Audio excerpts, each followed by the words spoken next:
Oh, what a day! What a lovely day! Welcome to Flat Earth Debate. I'm your host, Nathan Oakley, and if you're new to this channel or you've not done so already, be sure to subscribe and hit the bell notification icon to keep up to date with the Flat Earth Debate.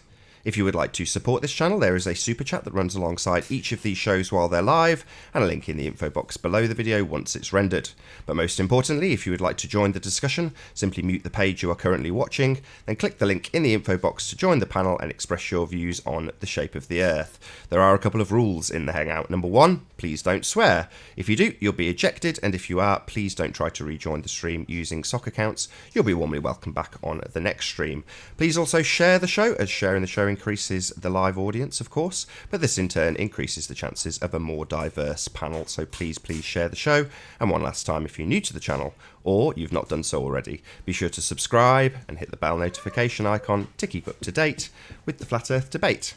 Now we are joined by Sleeping Warrior. How you going? You good? Yeah, I'm good. Just having some breakfast, so bear with me a moment or two. Yeah, no worries. Man, this Beeloo thing has blown out of all proportion.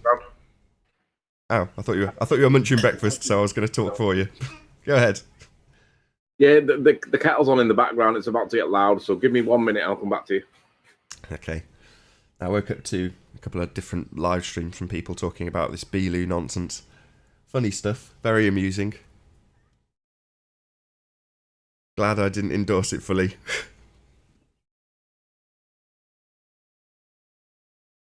Yeah, so Validation Boy going through the various ins and outs of it, and Cathexis was obviously in his live stream laughing his head off about Beeloo. And I've got to admit, it is funny. Beeloo says it is convex. You gotta laugh. The theory that VB put out there was that all of the information, literally all of the information in that convex documentary was just gathered from random footage. So you've no idea what you're actually being presented with at all. You know, it could be completely fictitious. So yeah, it could be literally stock footage of lasers going across a body of anything.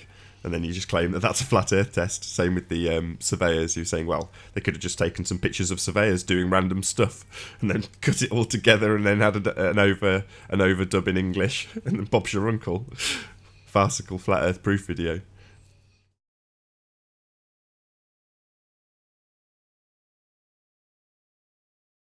I really am on my own, aren't I?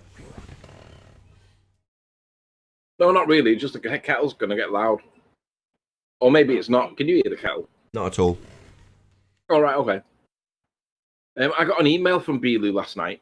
From Beeloo? Yeah, he emailed me and said, "Don't hate him. He is real." It was a total coincidence that he spoke the same language as his infidel. But he said that he's a friendly alien, and that his best friend's Arwen. So don't hate him, he said. Is that so? Right, it's nice of Beeloo to get in touch. You know, yeah. Good that he's coming out of the open. I wasn't sure who it was at first. I had to ask him, could he prove who he was? Yeah. He didn't answer. I mean, you and I were sort of fairly even about the documentary, so I was like, yeah, on face value it looks good, but we haven't confirmed anything, and then you picked out all the flaws in it. And for us, I think we were both in agreement. We've said, well, it's kind of too early to tell. You know, it looks all right for now, but there are a few problems, but we'll see. Whereas everyone else just jumped on that bandwagon, man, like flies on shit. Well, you can't endorse anything straight away, can you? But you can't dismiss something straight away either. The Beeloo thing, I actually think satire. I don't think he was planning on or trying to make it real. I think he was actually taking the piss. Not taking the piss, but being satirical. Yeah, I think he was having fun. To be honest, I'm actually looking forward to what he says when he comes to the... Because I believe Jaren said that he's going to be on the show next week. So if he is going to be on the show next week, I'm sure there's going to be a counter-argument to be presented. I want to hear it. I want to hear what they've got to say. So I'm not going to actually dismiss it at this point. I'm not going to say it's the best thing ever, but I'm not going to say it's rubbish either, therefore should be dismissed. I'm going to say, let's see what they've got to say about it, because if it turns out to be the case that Beeloo was satirical, or it was just a light-hearted way to introduce the idea of convex Earth, then that sounds totally plausible to me. If it wasn't meant to be satirical and it was meant to be a fraud, I'm sure they'll distance themselves and embarrassingly shade away from it. But don't forget, a lot of this was done in a different language and it was dubbed, so it was like, well, how are we meant to really interpret what we're seeing there? Is it a joke or is it real? It didn't look like it were real to me. It looked like it was a joke. So I'm kind of still sat on the fence with it. I'm not saying that it's dismissed instantly. I quite like Bilu. I think it was a great idea to introduce the idea of convex Earth because, if anything, it makes everybody talk, which is exactly what's happened. So it could be that this is all intentional. Well, right on. Exactly. So all that matters is the data, the flat Earth data, and whether or not it's valid. The whys and wherefores of who before the documentary. To me, yeah, obviously you can't have somebody who's, a complete charlatan putting the information forward. It doesn't look good. But at the end of the day, it doesn't really change the information, and it is a team of people that have done it. If they've done it at all. Yeah, I don't know if you overheard me saying about Validation Boy. He's speculating that it's just literally a load of stock footage edited together, and it could be anything. We've got no validation of anything, which I agree with. We haven't.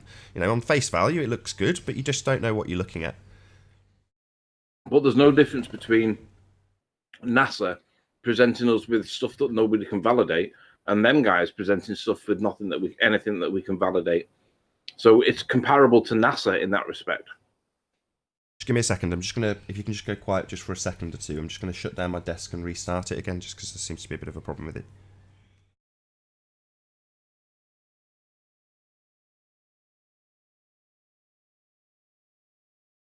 Can you hear me? Yeah.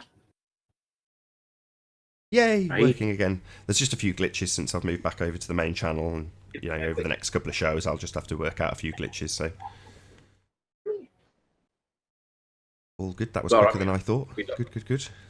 My dog was retching then on the carpet that's just been hoovered and vaxxed and stuff. Oh, wonderful. Drag him across the carpet and make him be sick on the lino instead. Yeah. So, I mean, would you agree that you haven't written off this documentary? Because I haven't. No, absolutely not. I think that at the end of the day, different country, different culture, different level of evidence. No Globe in the house. Hey, No Globe, how you doing? Shalom. What on earth is all that background noise? Ah, that's better. He's just, just need to be conscientious of the mute button, No Globe. You've got quite a lot of background noise, that's all. No, so to answer your question, no, I'm not writing it off or publishing or pushing it, because fundamentally no one really knows. You've got a different culture, different language, different level of expected ways to present evidence. That which we criticise might be totally normal to them, and they just got the market area wrong. Who knows? But I want to hear what he says. I want to hear. No, Globe, do you want to mute, man? You are loud. Thank you. I want to hear what his counter is, because if it was satire and it was meant to be light-hearted and it was meant to be a way to get the idea forward, who cares? Bilu then becomes a cult. It becomes a cult member, and I quite like the name Bilu anyway. I think it's funny. But the question for me is, all the Globers that are laughing at Bilu, sure, you can laugh at Bilu, but can somebody tell me how it's any different to the Starman floating around in a Tesla Roadster? Well, unless he's actually punting it. The guy might actually be punting it as real. So if the guy is, for all we know, that was why he was locked up. I doubt it, but we just don't know, like you say. So if he's punting that as real, then they're equal. In other words, if he's saying, look, Bilu's real, this is an alien in a bush, just believe it, it's on TV, then that's no different to Starman.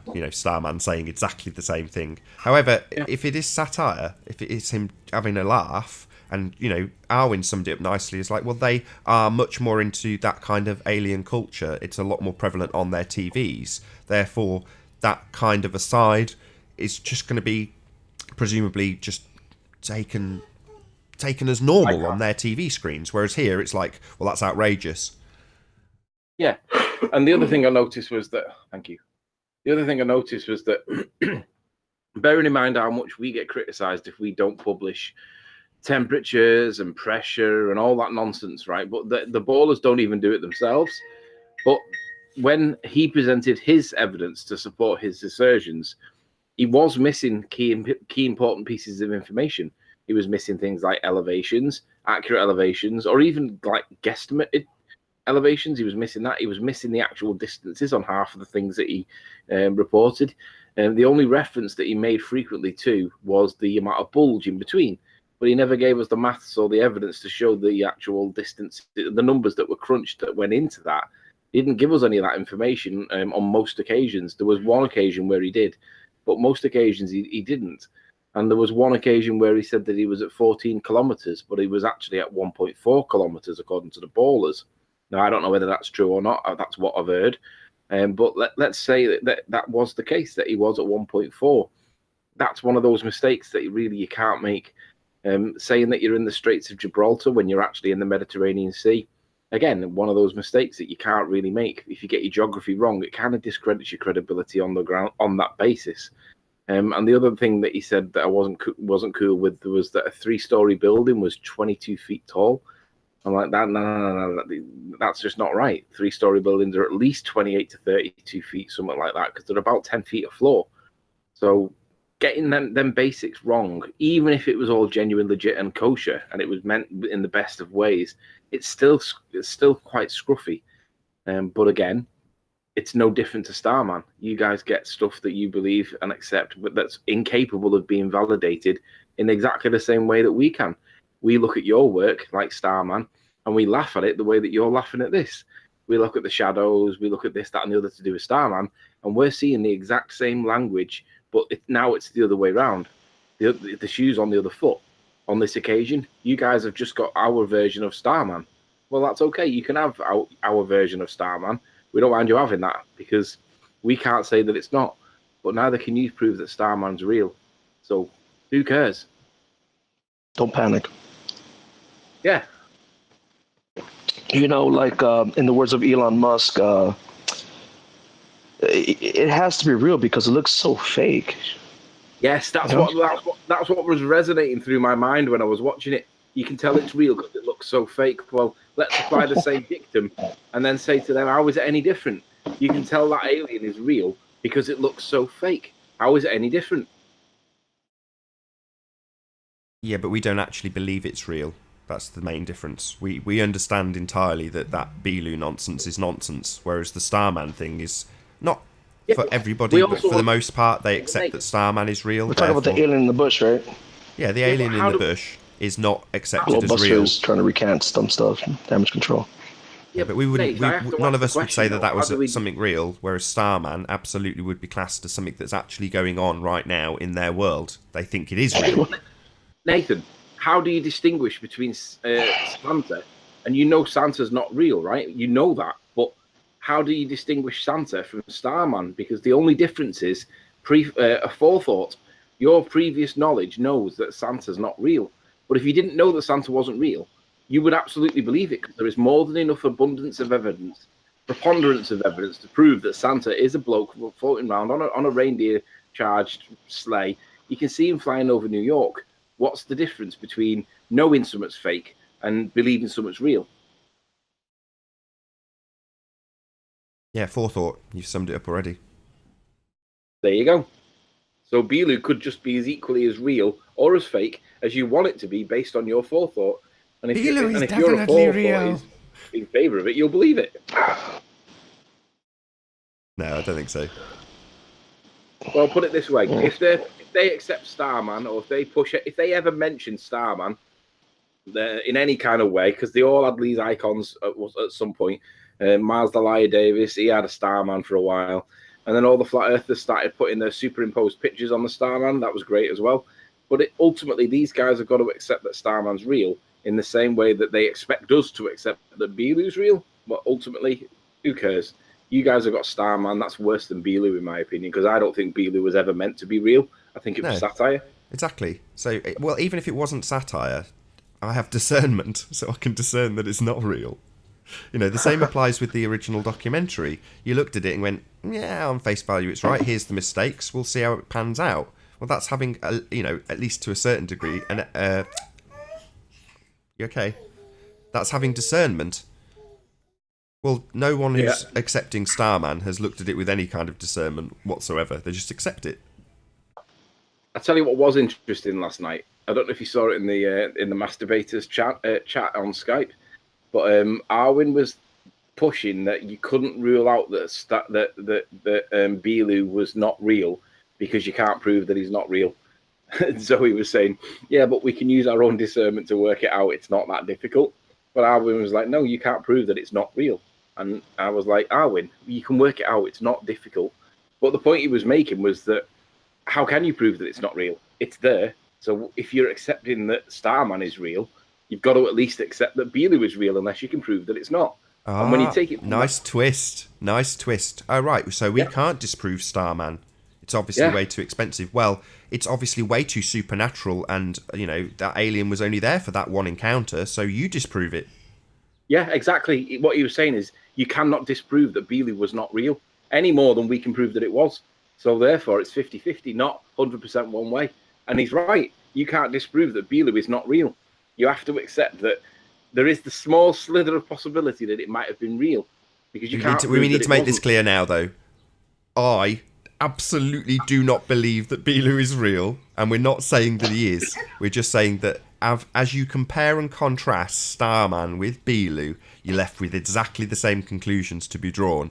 Now, Starman's automatically accepted. For us, at least, Beelu's been immediately rejected. So therein lies the difference. Yeah, me and Belu go way back, you know. We'll have to distinguish our sarcasm a bit better, I think, because some of it's going to be this is going to be taken out of context at some point, even though we're chuckling. Well, ultimately, it doesn't make any difference. If they challenge us on it, we can justify it by saying how different is it to Starman, because you guys can't prove Starman's any more real than we can prove that Beelu is not real, or you for that matter either. Well, Starman's in space, so. Well, so is Beelu now. He's gone. Obviously, he's not here anymore. He's gone back to space, hasn't he? Oh. I just think it's fortunate that he was lucky enough to be able to speak the same language. Have you not Anyways, seen Hitchhikers? These supposed aliens that are visiting us are not visiting us from somewhere else. They belong from the Earth. They've been here for thousands and thousands of years, you know. Some people call them demons, some people call them ghosts, apparitions. Nonetheless, they're here to deceive. That's for sure. It was interesting that Patricia looked up what Beelu actually means, and it was something to do with Israel. I don't know whether it was to do with the forced occupation or the creation of Israel, but there was a connection to do with Israel, and that was interesting as well. It was like, do they call these things by? Well, then again, that being said, if you look at the word Nathan, or if you look at the word Mark, John, Stephen, they've all mean something. So maybe it doesn't mean anything, but it was just interesting that there was a connection to Israel.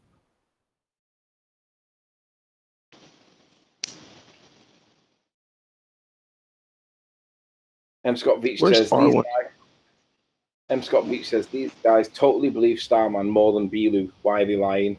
Yeah, I think, to be honest, I believe Beelu more than Starman. To be honest, Scott Veach. At least we can prove something with Beelu. What can you prove with Starman? Nothing. Absolutely nothing.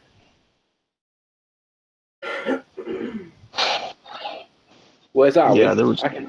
I can tell you where Arwen is. In Bobo's. He's in Bobo's dreaming about Beelu. He's gonna get on now. Watch.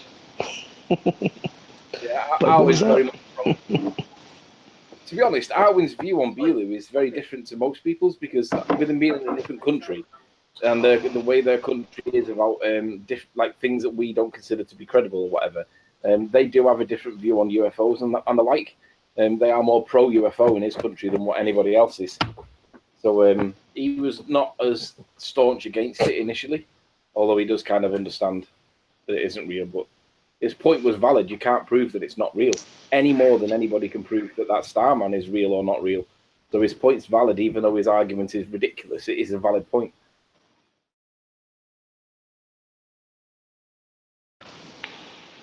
Can't we just use a telescope to see him?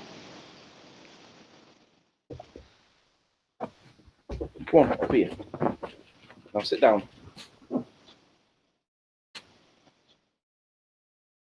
So, now that Beelu's on done and dusted, let's get back to the evidence of the shape of the Earth then. I'm going to mention, what's his face? Nick with no L. Nick's got it in his head that the Et-Vos effect proves that the Earth is spinning. Nick doesn't understand or accept that there is a scientific, calculable, credible, researchable, independently verifiable counter to that, which is he's been given, and he just simply refuses to accept that it's there. The Et-Vos effect is the effect on centrifugal force, the effect of centrifugal force on an object when it travels east to west or west to east.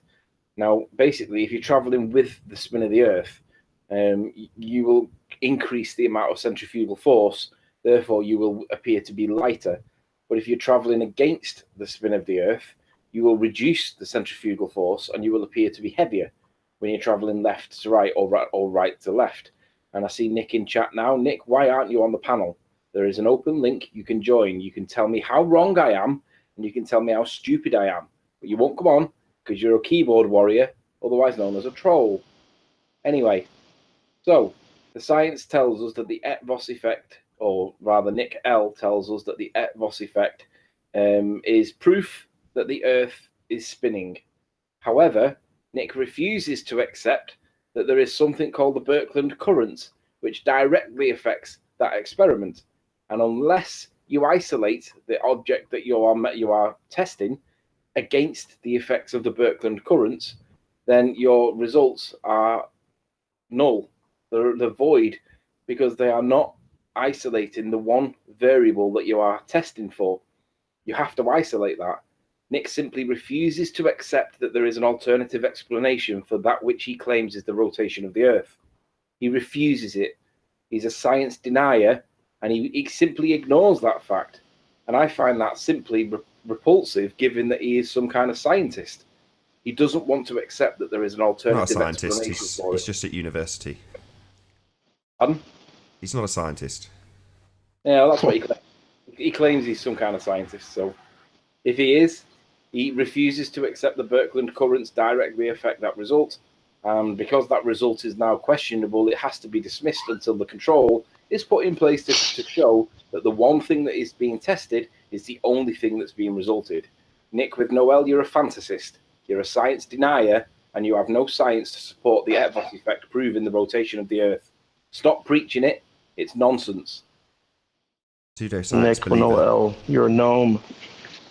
Yeah, and he puts, you have not provided any evidence for the Birkeland currents explaining it. I only need to tell you the Birkeland currents are an issue, and that is the counter for it, Nick.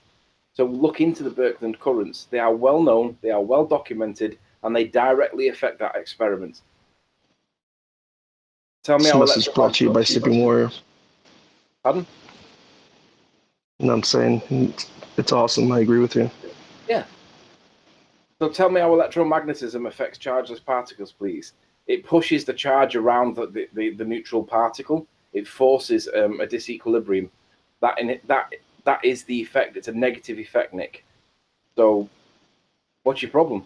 Get on the panel and tell me how wrong I am. You've got the link. Why are you sat in chat keyboard warring like Paul Voigt and all those Burks?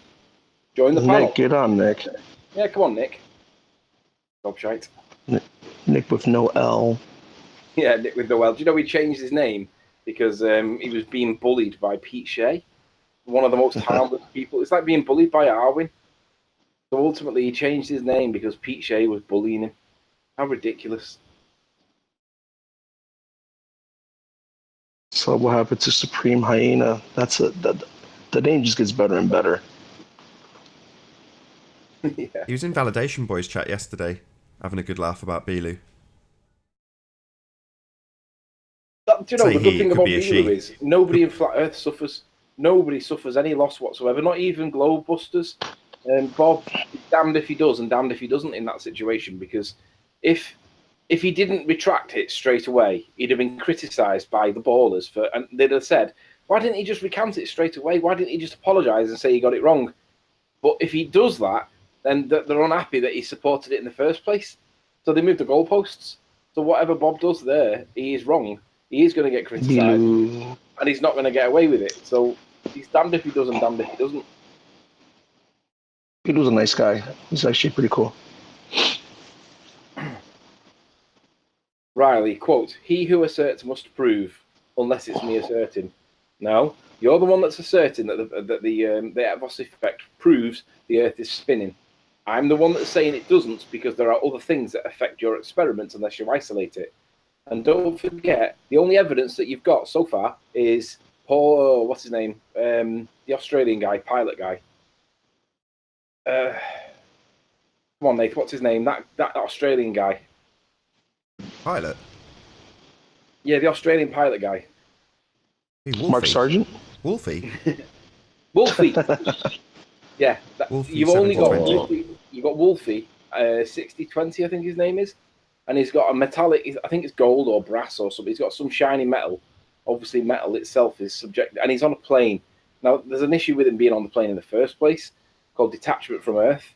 If you're going to measure the rotation of the Earth, you at least need to be on the Earth to be able to do it. But ultimately, he's got a metal weight, which supports the idea that the Birkeland currents directly affect that which you're trying to measure. And if you fail to isolate the effects of the Birkeland currents, what do you know? You've got an external influence that's altering the results. So stop talking nonsense, Nick, with Noel.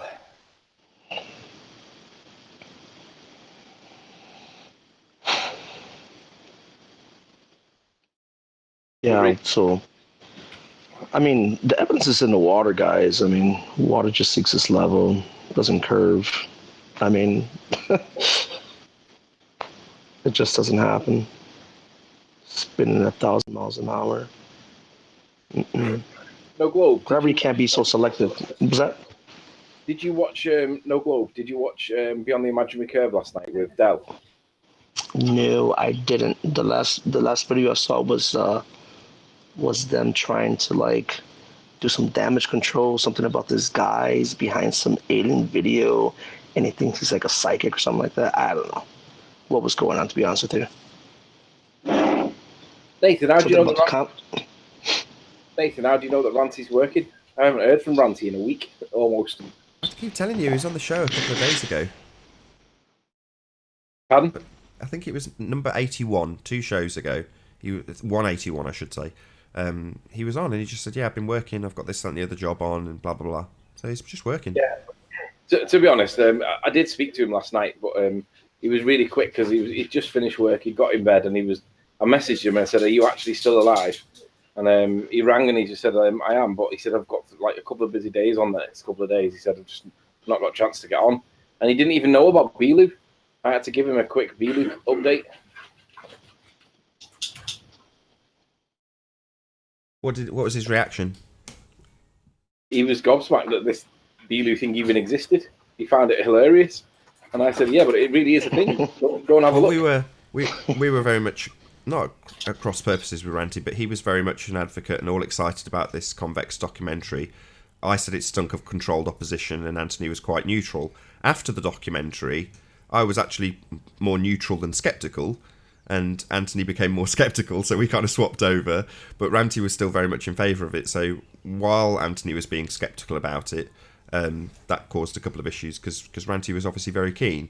But that's why I was interested to see what his reaction was to Belu. Well, Ranty rage quitted on me because I pointed out the two obvious mistakes. I've only watched it the once, but the two things that I noticed straight away that were wrong was the reference to being in the Straits of Gibraltar when they were actually in the Mediterranean Sea, because they were not at the south coast of Spain, they were at the south coast of France. Now, local geography is one thing, but getting it wrong on a continental level is it's wrong. So I noticed that, and that wasn't really massive in itself, but when you add it to the fact that they got the elevation, or the 3-story house quoted at 22 feet or so, that also was wrong, and them two things made me question the credibility of the facts. I don't know about that. I mean, I saw Flat Earth Genius, I think he's called, in one of the comments, and he made a comment about that particular aspect of it. And he said, well, when they've said 3 stories, it's just to give you a visual idea. They're not actually quoting that as the specific height. It's just to give you so you can visualize it. then, as soon as I read that, I thought, well, yeah, but if we had exact measurements for everything, it wouldn't matter. Yeah, but what they should have done to give you an accurate representation of what they were looking at was called it a 2-story building, because that would have been about 22 feet. So calling it 3-story building is at least exaggeration or recklessness or carelessness. But either way, it's negative. And if I'd have made that mistake, all the ballers would have dismissed the whole, whatever the video was. The rest of the video would have been dismissed on that basis, that you've made one mistake of fact that was enough for them to question the whole video and dismiss it. That's what would have happened. So them two things together, though, in my interpretation, made me question the integrity of the basics of the facts. And because, well, basically, Ranty didn't agree with me, he rage quitted. Off he went, and apart from last night for a couple of minutes, I hadn't spoke to him since, so I thought he took offence. But apparently not. He was just really busy. So I mean, the Globers I was being a little bit oversensitive. They'll make up a random straw man if they can't find flaw. You know, they'll pick on Google Earth and say, well, Google Earth's inaccurate, therefore your whole argument falls to pieces. You know, they'll discount it on anything. Build a straw man if they haven't got anything. Yeah, and just to correct the record for future references, I can see a couple of references there to the 52 feet, 35 feet. The 35 feet claim on the Google Earth video that I did, 35 feet turned out to be, what was it, Nath? What was the lower elevation turned out to be? I can't remember, 50 something. I think it was about 50. Yeah, I think it was low 50s. And the 52 feet claim turned out to be 80 something. And then when you make the adjustment, higher than that. So at the low tide value, so I've just got to be brutal honest, it was me that measured the higher one. So if you take the absolute extreme and add your tripod onto the highest value, it's 115 feet. That was the absolute highest it could ever possibly be with the lowest of low tide. Yeah, that's taking 30 feet off for the tide, which it isn't. You know, it's less than that, but that's pushing it to the extreme. So I pushed it up to, being, you know, not generous in the slightest towards flat Earth, just trying to be accurate basically, but with the data. So in other words, I can say, well, the reason I've added 30 feet on for the tide is because here it says that the maximum low tide it can be is 30 feet on top of the value I gave. So I got it to 110, and then I think Rumpus immediately added on another 5 feet for a tripod, and it's like, well, fair enough. So 115, and I think at that point everyone can see. Can I just correct one word in which you said there? You said that we were trying to be more accurate. We weren't. What we were trying to do was give it in its worst case scenario, which was the best case scenario. If you're a baller, that's not being accurate. That's being biased in favour of a ball. Well, it's not. It is and it isn't. I mean, you're taking the values that are reported. So after that, the thing that we did next, or Chris and I did, was spend a good, several hours going through the tide data and calculating it accurately. So I'm just saying, when I say accurate, I mean referenceable.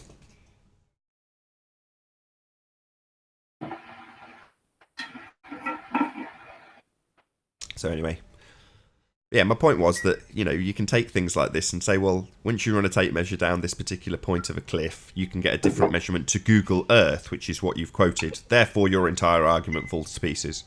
Like, no, not at all. But it was interesting to see it happened without the actual claim being addressed, as it was on Steve's show. So literally, they spent half an hour debunking Google and then claimed that your observation was invalid based on the fact that Google's elevations were wrong, and they were happy to discount the rest of it on that without literally addressing the actual issue at all.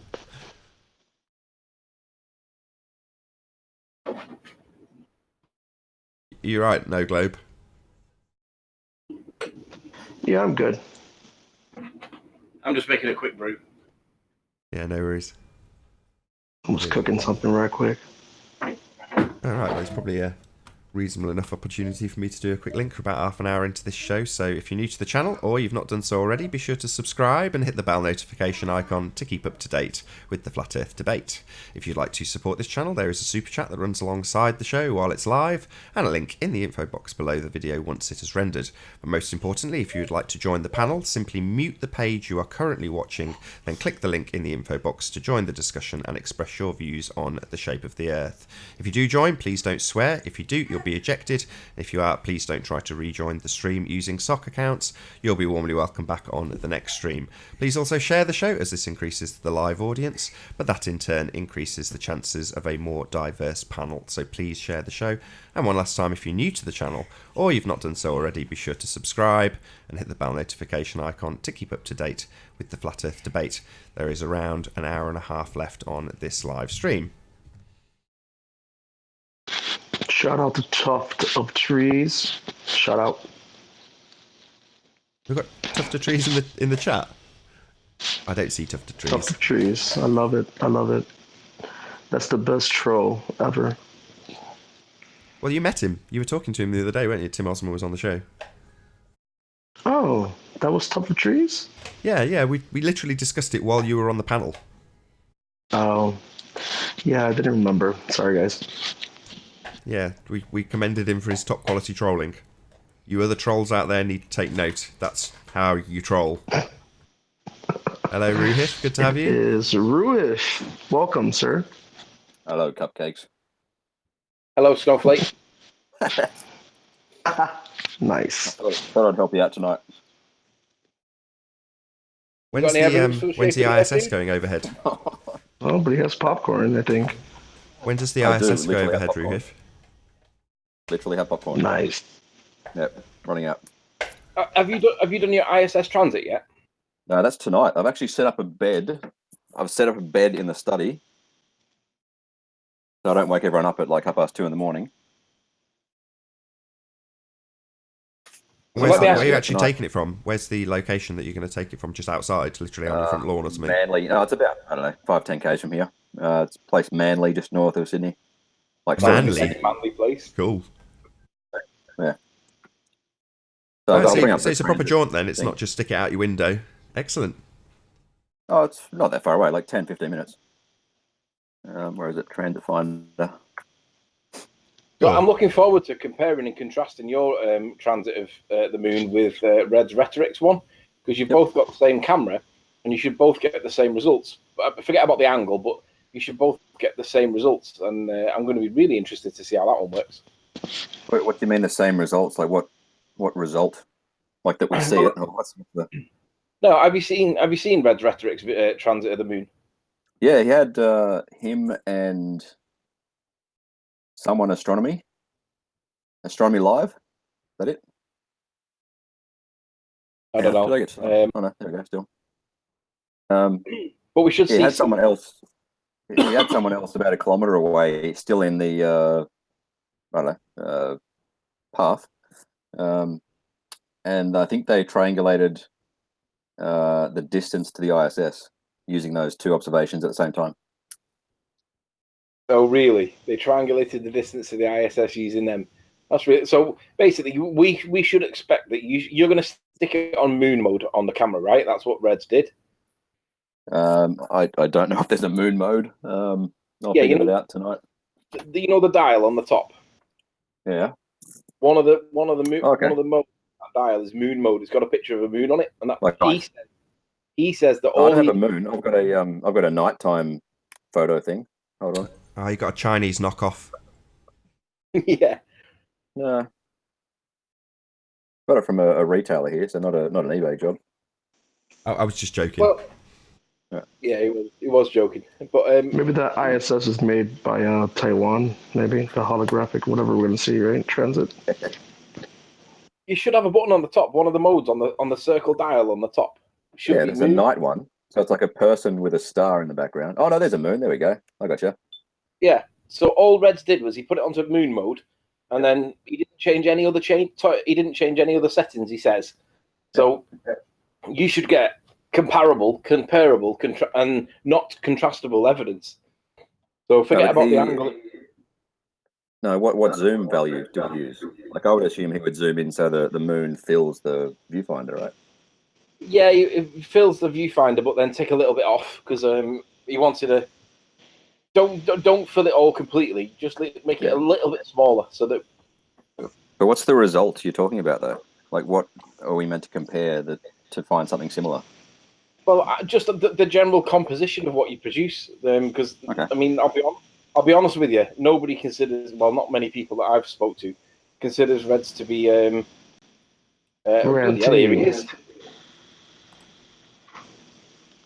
Nobody considers Red's video to be. It's too perfect. That's the way I would describe it. Okay.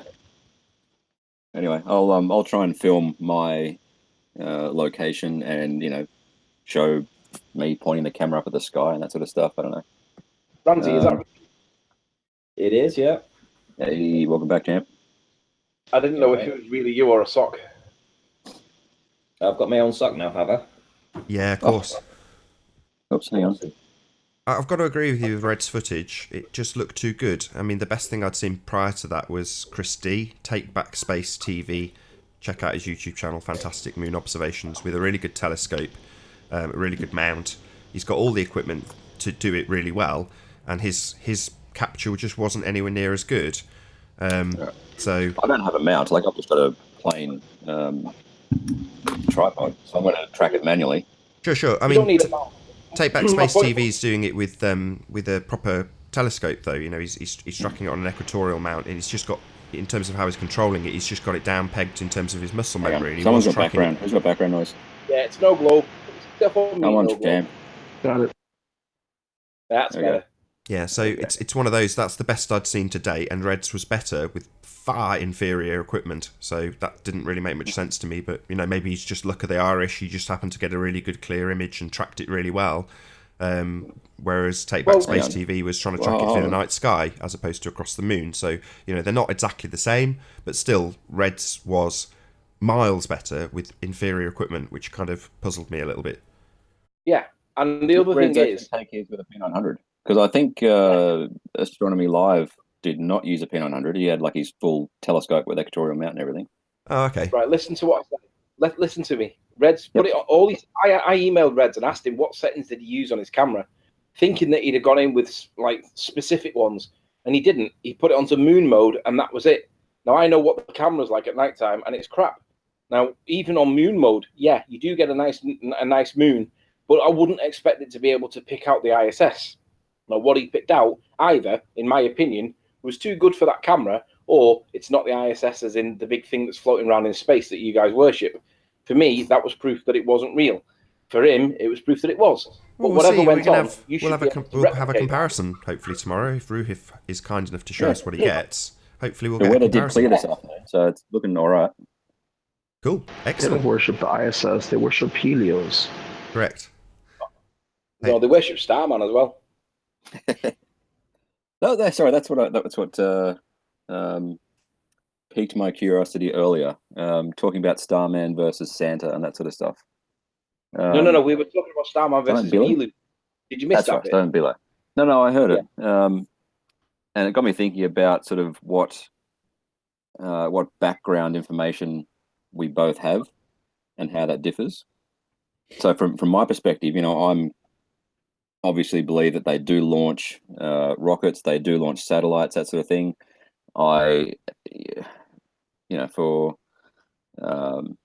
Without calling Elon Musk a liar, I accept his explanation. He needed some sort of payload, so he thought he'd put the most gimmicky payload on. That's all that background stuff is entirely plausible to me, whereas I imagine it's not plausible to you guys, that rockets and satellites and whatever. Yeah, but conversely, the background to Belu is entirely plausible to me. He's in a foreign country where they've got a pro-UFO background, and he just happens to find a UFO in his bush. That's totally plausible to me. Sorry, to you or to them? The experiment is made that there is no propulsions in the vacuum. You can't propel in the vacuum. Yeah, I think someone came on the other day and said, "No, Globe, you're a bit of a noob." I think I agree with that person, whoever it was. Why are you Probably Tim Osmond. The Belu thing, anyway. Why does that discredit him? Why does what? Sorry. Why does this Belu footage and spoof thing? Why is everyone claiming that then that discredits the observations that were taken? Because Belu told them to take the observations. It was Belu's idea, Ranty. Yeah, it was fantastic. I think it was a joke. I seriously think it was a joke. No. Maybe, I maybe think, not. I think when it comes out in the wash, I think when it comes out, you cannot say that all the work that they put into it can be discredited simply because they put a spoof out before they started the observations. But what work? We haven't validated any of it, Ranty. We haven't double checked Correct. it. We haven't validated it yet. So you say all the work. Well, what if it transpired that they'd literally just gone and filmed some random surveyors and then took some stock footage of lasers? What would you say then? Oh, no, it's the guys. Like they're clean. I mean, I thought they were going to release the evidence that the data that they'd gathered. Yeah, And maybe they are will. going to do. Let's be clear, Nathan. He's not saying that. What Ranty's saying is, you can't dismiss it based on the alien itself, and I do agree with him. I agree. Also I agreed with you. I said that earlier. I said I haven't written this off. You know, this needs some looking into. I'm glad that Jaren's now saying, yeah, we want to discuss it with them. That's the right thing to do. It's the same thing with me. I mean, when I first started, I did the chemtrail stuff. Then I hooked into this Nibiru, and I put a couple of videos up about Nibiru on my old channel. People haven't let that drop, right? Which is fine, but that was just an evolution of my journey to flat Earth. Now, I'm not going to run away and say that I didn't put a video up about Nibiru. I did, right? But that doesn't mean that you can discredit what I do now, the footage that I put out now. I made a little comment about this a few weeks ago, probably not on this channel. But I basically I feel justified in dismissing a flat earther's opinion on anything. And let me just explain why. With it. No, let him just explain. explain Let him explain. No laughing. Yeah. I see it as a shortcut to someone's critical thinking abilities and general, I don't want to say intelligence because that's insulting, but you know, their ability to critically evaluate evidence. So when who was it? Don't even start us on this one. You can rip the. It was in. Oh, come on, let's hear it out. Let's hear him out. creationist, I just want to hear. Let him get to the end. I just want to hear the end of this statement. Yeah, it was in the context of a creationist conversation. So, like, you know, no evolution, blah blah blah. And the guy was, I forget his name, but he come, you know, trying to lecture me about genetics, and I said, "Dude, you're a flat earther. I'm not even going to listen to what you say. It's a shortcut for me, in that I'm not going to investigate someone's claim who, based on his views, Hold on. Just let him get to the end. God's sake. Oh no, that basically is the end. It's a shortcut for me. I realize that you might say it's a logical fallacy. Right, let me ask you 3 questions. Yeah. And I'm focusing entirely on the bit where you said it's a shortcut. Thinking. The critical thinking bit. It's a shortcut to not having critical thinking. Why? No, it's a shortcut to not have to investigate someone's claims. Yeah, but the critical thinking bit. Just say them words that you said again. It's a shortcut for me. If someone makes a claim and that person has demonstrably shown that they are unable to critically evaluate evidence, I don't accept or reject their claim. I just discard it. Okay, so critically analysing evidence. That's the bit I want to focus on. What makes you think that any flat earther or ball earther is capable of that standard being applied against them? Because what I mean is, let me rephrase it. Ballers can't critically analyse their own evidence. They can't do it, in my experience. Flat earthers do. That's why when me and Nathan disagree, we don't call each other morons and shills. We just disagree. It's also the reason why Ranty Rage quits, because we're not doing what you guys do. We're not doing what you guys do and just accept everything that's presented to them. We do critically analyse stuff, right? So what, with regards to Starman, where's the critical thought on that? All the precursors to coming to that conclusion. They're going. Can you mute Anthony? You're causing a bit of feedback. Oh, wow, sorry. Hang on. Thank you. All the precursors to putting Starman into space are entirely maybe it's believable. Ranty. Sorry to So when interrupt someone again, says- Ruhif. Can you mute Ranty? I think it might be you. Me? I won't have any feedback.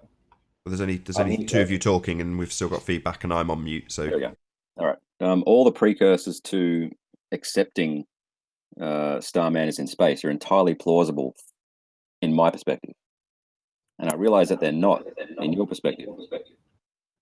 No. So when someone says, do you believe... It's the other way around. It's the other way around. Just because something's plausible doesn't make it probable. No, but I've no reason to doubt. Like if someone says, do you 100% believe that Starman is in space? I'll go, no. But if someone wants to make a real issue out of it, I'll look into it. Have you looked into it critically? No. That's the Why point. not? I think that's the point he's making. Because it's Yeah, an I assertion believe that's on the come from balance that Flat it's Earth. So Flat Earthers say Starman isn't real. Therefore that, according to Ruhif, can be automatically discounted and not even investigated because it's come from a Flat Earther. Yeah, exactly. I've looked at like a couple of videos of Flat Earthers, trying to poke holes in Starman, and none of them swayed me at all. Really? So What you're about? watching So there was too- one I saw where they had various different aspects of it shown in terms of how the background would flicker and the foreground wouldn't, proving that it's not a camera anomaly but a layer anomaly. Yeah, I didn't find any of them convincing. I watched 4 or 5. I know they fair weren't enough. long. Then you can't critically analyze anything. If someone had some really good evidence, Right, then yeah. that is really good evidence, Ruhif, I really don't think it was. because you're blinded by science. You are the example that you are giving for yourself, but as flat earthers. Preacher, brother. Say it again, Anthony. You are the example that you are giving, but saying that that's the reason that you don't accept the views of flat earthers. But you are that person that you're describing. Or projection. No, I realize there's subjectivity to it. Absolutely. Subjectively, me thinks that flat earthers cannot critically evaluate evidence. But you are doing the exact thing that you're critical of us. You're doing it by accepting Starman, basically without critically thinking about it. I provisionally accept Starman. Like I said, if You you are- push me to say prove it, No, I'd Anthony, have no Anthony. chance. It was Anthony, too. Hang on. It was no, too, listen, Anthony. Whoa. No, what he did was he watched a couple of minutes of a couple of videos and then dismissed all the Starman knockers that were saying that this is rubbish. That's what he did. That's his critical analysis. He watched a couple of videos for a couple of minutes. He said it himself. it was two-parted. My point. This is his level of research. This is what you're dealing with. Just let me finish. Let me finish. My attack there was two-pronged. It was accepting Starman and not critically thinking about it. Not just accepting Starman. It's the failure to. It was the failure to critically analyze it. That's my point. I provisionally accept it and only did a modicum of research into the opposing side. The second part, Ruhif. Yeah. You provisionally accepted it without critically thinking about it. Yeah, and if someone made a big deal out of it, Right. or if it But you've became just big criticised to me, flat earthers. You've just criticised flat earthers for their ability to not critically analyse stuff, but you've done it yourself. yeah, but on something that's not important to me. What do you mean? Yeah, but. What do you mean? Yeah, but. He's just said it's not important to him. Starman is not important to me. That sort of determines how much time I spend on it. But you've provisionally accepted it without critically analysing it. The exact criticism you give of flat earthers. Yeah, but you guys claim to have examined the shizen out of. What do you mean? Yeah, but. There is no yeah, but. You should be saying, oh shit, yeah. He has got you there, Ruhif.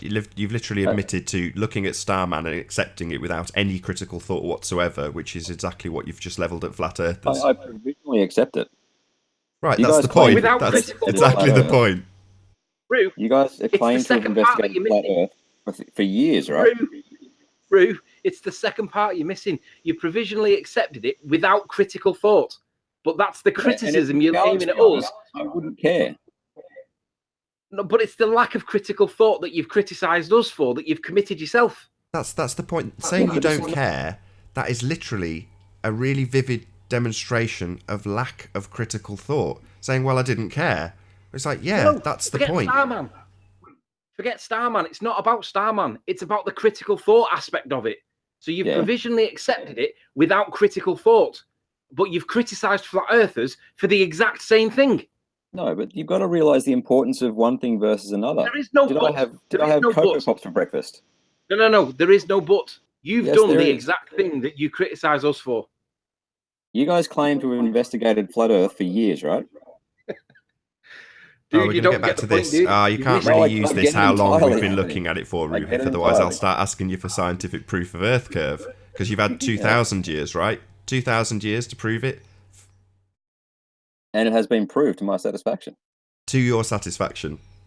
Yeah, obviously not to yours, because you're a denialist. Well, no, to science. There's no proof that Again, follows the scientific method to prove that the Earth is curved. None. Yeah, Zero. I don't want If- to rehash the other day. Well, no, that's all right. I don't mind rehashing it. What you want to do is basically focus on my understanding of the scientific method rather than actually just going out and getting a scientific proof of Earth curve. You'll just dance around our definitions of the scientific method rather than just going, of Funnily course, enough, man, 2,000 years, there's loads of it. What are you talking about? It's obvious the Earth's a sphere. There's just shitloads of evidence. Here you go. Turn after turn after turn, paper after paper, all adhering to the scientific method. And you just don't have The it. Rochester University paper that you posted the other day was much closer to my version of the scientific method than yours. Oh, right. Yeah, it was about coming up with hypotheses and testing those hypotheses against the observations. Roof, So what do you basically think getting you'll two models. if you get on a rocket? What do you think you'll see if you get on a rocket going towards space? What do you think is going to happen? What do I see a globe or a flat Earth? Is that the serious No. question? Do you think we're going to get high enough to see anything at all? Yes. Right. Well then, Well then, we what? haven't seen that because everything cuts to CGI afterwards. Well, yeah, whatever. Real world evidence shouldn't be comprised of CGI. It should be just footage, you know. Can I just point out Ruif's response there when he said we haven't seen that because everything cuts to CGI, and Ruif's response was, "Yeah, well, whatever." That is another example. Whatever. That is another example of you failing to critically think about that which you're presented to be true. Yet that is the same accusation you're criticising us of. No, I've seen plenty of those videos where they the footage of the ISS inside the ISS, and there's guys going, "Oh, you can see the ropes where they've like not properly photoshopped out the ropes, and he's grabbing one of the guy wires or something," and it's just crap. Like it really is crap. Yeah, you're right. It is just crap. Yes. Yeah. Yeah, but what am I referring to being it? Yeah. I get you, Anthony. I get it. Okay, well, at least you're with me on that one.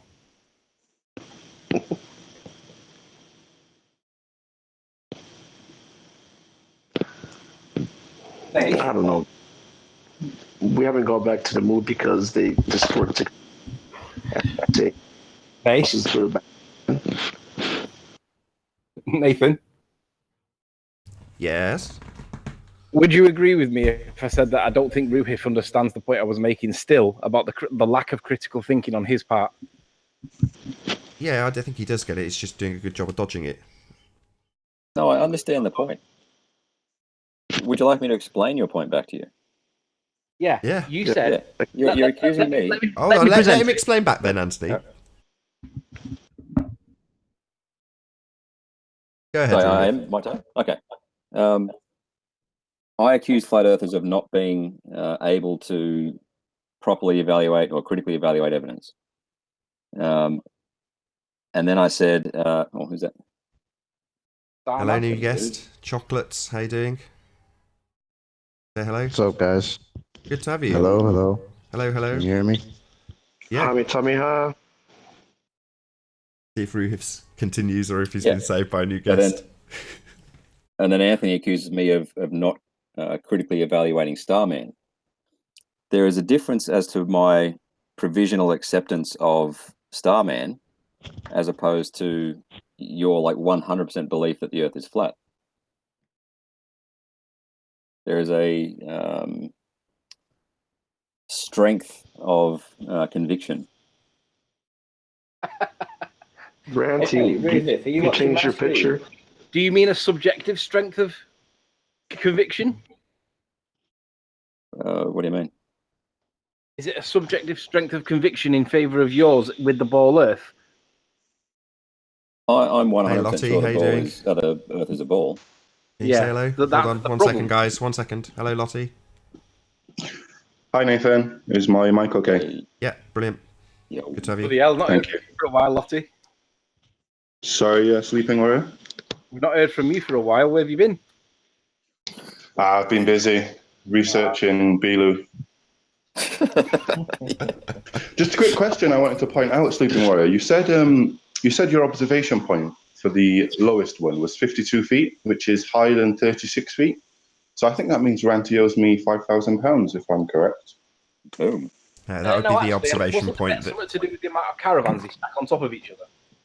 No, he used the caravans as a reference, as a guide to how tall it was. So he said it was less than 3 caravans, which is 36 feet, and it was measured at 50, so I'm owed some money. Yeah, This but don't is you... good. This is good. I think there's a reasonable and fair way to come to this as a conclusion, which is to say that first and foremost, both you and Ranty have to put £5,000 into an account and demonstrate that you both got £5,000 to put on the table. And once there is £10,000 in a nice little pot that's verified, we'll get somebody independent to double check the data, and whoever wins the bet gets £10,000. So long as you can actually provide us that information, Lottie, and show that you've got £5,000 to put on the table against Ranty's £5,000. Obviously, once we've got all that nice and confirmed, that'll be the point that we actually hand it over to an adjudicator and establish who gets this 10 grand. Lottie, listen. That value of 52 feet was based on the absolute lowest level of low tide in the low tide range. That wasn't based down to the shoreline. No, it's fine. So you measured it to 52 feet, right? Take 30 off that for the height, and then you're measuring down to the point where you were referencing between the two of you. So 52 becomes 32. So it changes nothing. Ranty was correct. You owe him, not the other way around. Just a quick pointer, Sleeping Warrior. 52 minus 30 is not 32. Just so you know. I'll just update you on that. Okay. No worries. But my point is, it was at low tide, not at high tide. You were referencing the high point on the beach, correct? What about mean tide? The bet was from your observation point down to the bottom of the cliff. Right. That's not the low tide value of 52 feet, though, is it? So what I'm saying is you've got to take the tide value off that to give you the reference point on which you seek to rely upon to claim victory. I've already won. I'm just waiting for my money. If you've already won, you then haven't. great. You'll just go and claim your £5,000 that you both put on the table to make it all official, then, won't you, Lottie? Excellent. Glad you've won. So, Ranty, Lottie? you've got something to present, I assume? I did, yeah. I wanted to ask Ruhif what he thought about this particular video here and using his critical analysis of this last NASA live feed, what he thinks about what's going on in this ISS feed. So if he's there to just watch this, hopefully you might see something that he can explain. Oh, what's going on there? What's going on here? What's that? Pause it. No, it's completely normal. So why is the background blurred? Wait, why is the background blurred? Yeah, so for example, this here, I'm putting my mouse, I'm showing the audience that there's an entire wall that doesn't have any effect on it whatsoever. So it's not like the camera's glitching, it's a layer that's glitching. People, that's the layer that's glitching, send me right? a link to it, actually. I mean, it's that blue layer with the white checkers in the back. I'll show it you in its entirety. This is where it glitches out. Everything in the foreground, including the people, glitch out, but the back, which is a set, isn't glitching. Cut to the studio, quick. Now, so we're checking your ability to critically think, Ruhif. Do you understand that? Yeah, I'd love to look at this. It's difficult to watch it being replayed through Hangouts. You can watch it live on NASA. Yeah, this happens all the time. They actually released this. It was a live feed, and they still have it up on NASA.gov.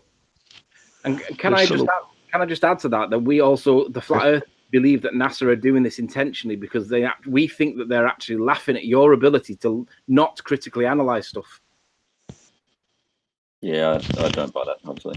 Yeah, John LeBon's got exactly the same attitude. His opinion is that this stuff is not hidden. This stuff is not subtle. You know, it's there for all to see. And you've just got to have a little bit of critical thinking and you'll see it.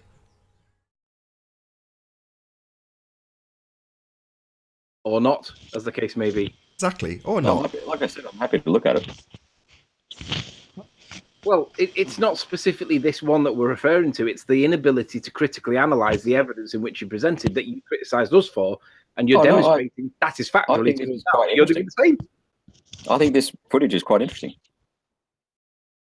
You think that right, there's about go look up bubbles in space on I YouTube. say there's hundreds of these. I mean, I Yeah. kind of groaned when Ranty put that on screen. I knew I was going to play, but we're just anomaly hunting now, which I'm not a big fan of. But Nah, it's we're one of not those. anomaly. There's loads of them, Nathan. I know there's loads of them, but that's what I'm saying. It's obvious. It's been covered to death. It's really blatantly obvious. They're faking this stuff. They're on trapezes. They're using layered CGI. It's obvious. Yeah, it Come on, really guys. is. The female's hairs, they're too stiff. There should be a lot more wavier. Ruhif's got to go. Thank you, Ruhif. Hopefully we'll catch you again with some ISS check it out. footage. I cannot wait if you get it. I really wish you the best. I hope you get good weather. Me too. All right, catch us all. Take care. Bye, Ruth. See ya. I like Rue if I do, but that was one of his best lines. The ability of flat earthers not to critically analyze, and he does it himself, but doesn't realize he's doing it. It's like, hello. Yeah, but Starman's not important to me. I like Yes. yeah, Sleeping but Warrior, I think I should just point out that he does realise he's doing it. He's just saying that you're so retarded you can be just completely discounted. no, he's not saying that. No, that He's is what he's that we saying. accept Lotte's right, evidence. although he's put an ad hom in there. He's saying that Yeah. basically you can discount. What Ruhif's point I was mean, no, that you well, can I didn't mean to discount add hom. I genuinely think that was his point, that you're flat earthers, so whatever you say is just completely irrelevant. You're absolutely retarded. Right, and we see you as complete sheep that will accept anything that's on a television screen, Lottie. So, it kind of works both ways. You can call us retards just by an assumption because you've been brainwashed to assume that, and we can call you sheep because you accept everything you see on TV. Oh, that's fine. I'm just explaining how I understood Ruhif's point, and I kind of agree with him. Yeah, I know. Really? Most people would agree with him. Most people assume that flat earthers are all idiots. I get it. I don't not understand his point either, Lottie, and I get that you probably agree with him.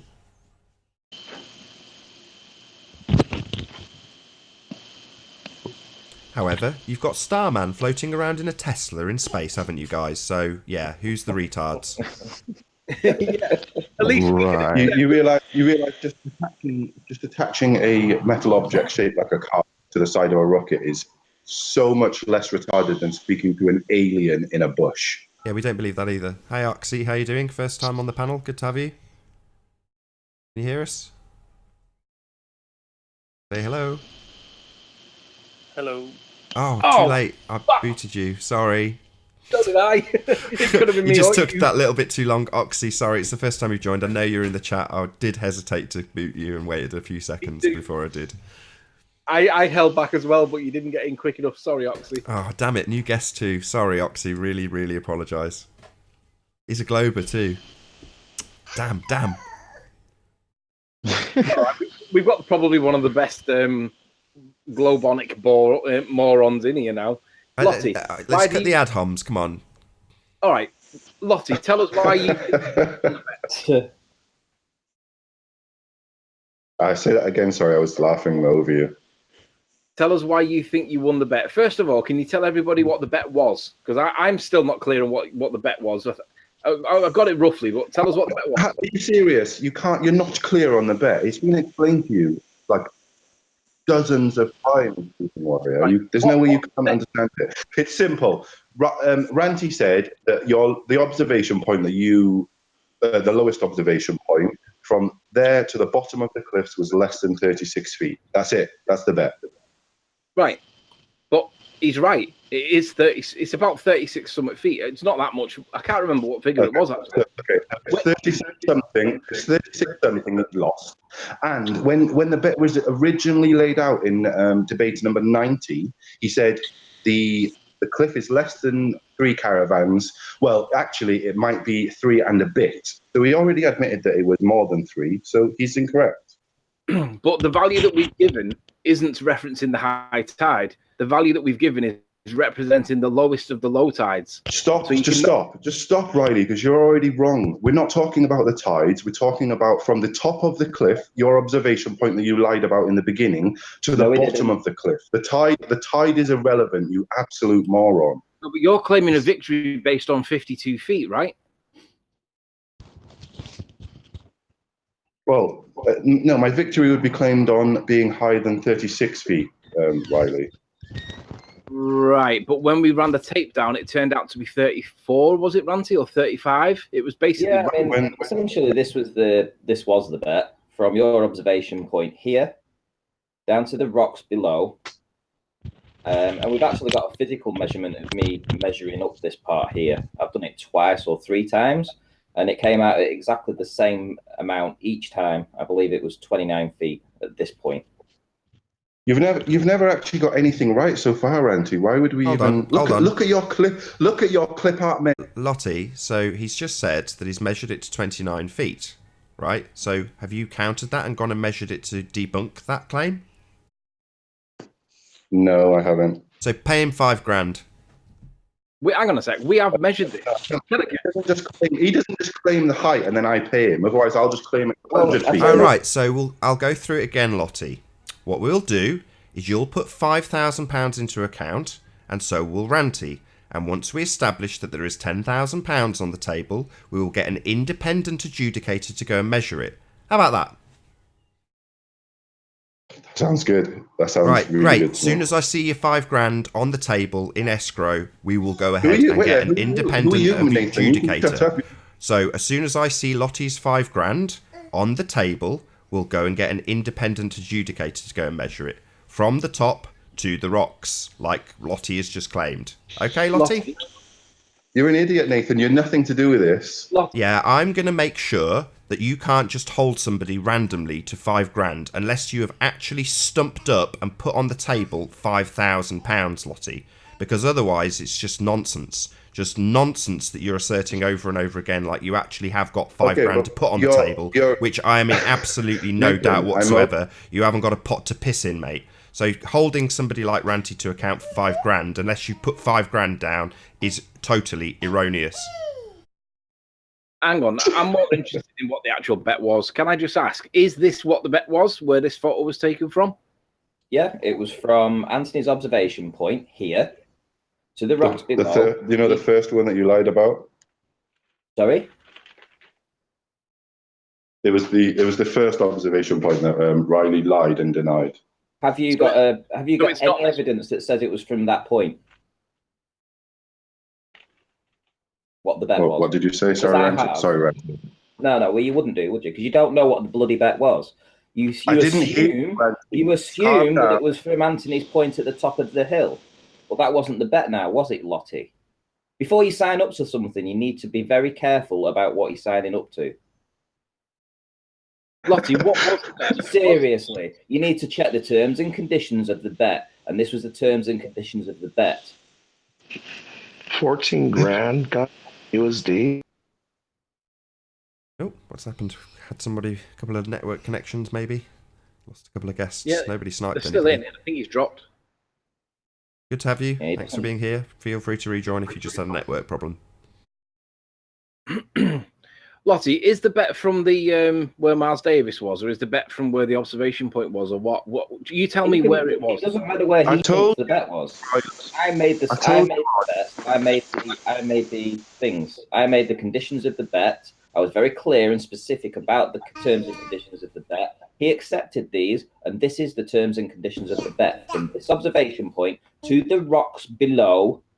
There is no other rocks below anywhere, any other observation points. These are the only rocks in the area. From your observation point on the hill here, taken here, to the rocks below, less than 3 caravans. Lottie, do you agree that's what the terms of the bet is? Doesn't matter what he thinks. Doesn't matter. He agreed to the bet. Yes. Right. I'm up here now, Lottie. I could go and run a tape down there in 10 minutes, and I could bring you back a hypotenuse leg. We've done it already. But I could do it now so we could see it live. Would you like me to go and measure it? Yes, that'd be great. Right. And what would you like me to do to validate that it's being done right now? What would you like me to put in my hand so that you can see it's being done right now, and I'll run the tape down and do it?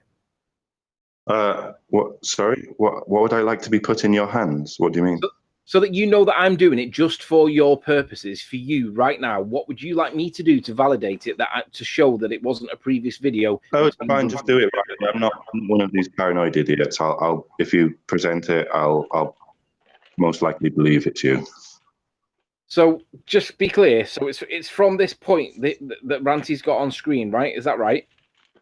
Yeah, that was your first observation point, just to the left of the second caravan, right?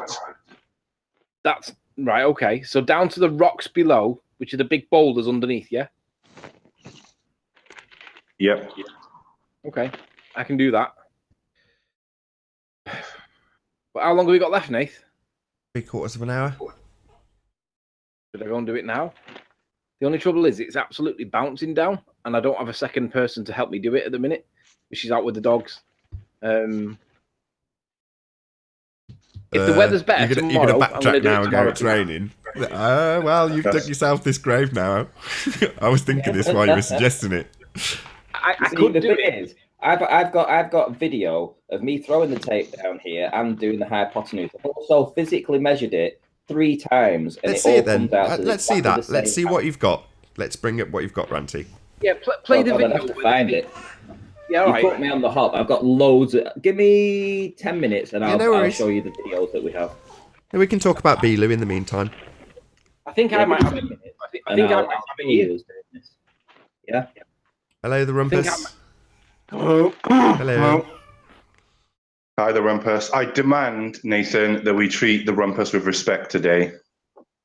Respectfully, Welcome, the have you got Rumpus. any scientific proof of Earth curvature that adheres to the scientific method, Rumpus? Is that something that you can provide me with? Established where he was in the Alk video, because when Ranty and Nathan and Riley measured the distance to a point, it was not the first observation point. When they Sorry, did that in the this video, doesn't Alk really has answer my conclusively question that I've shown asked you that they probably did in not excess of about 80 times, Rumpus. So, have you got any scientific proof of Earth curvature? Nathan, why did you just interrupt the Rumpus's sentence? That's Because I've really asked him rude. a question about 80 plus times.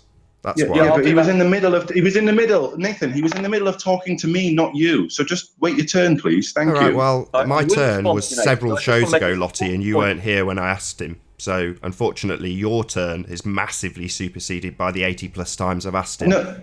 Yeah, but that's fine, Nathan. You could wait. Jolly good, so I'll ask him again then. Thanks for that. Glad to know it's jolly good by Lottie, the co-host. Excellent. So, Rumpus, do you have any scientific proof of Earth curvature? I do, but if you just give me 10 seconds to give Lottie a point, if you please.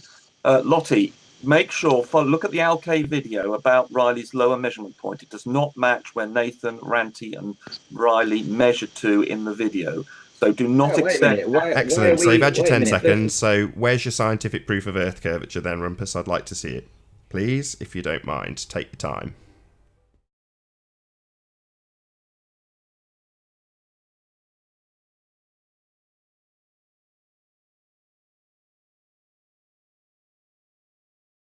In your own time, Rumpus. I don't see anything being displayed on your screen. Right. I don't. Not quite sure that Lottie's actually heard me yet.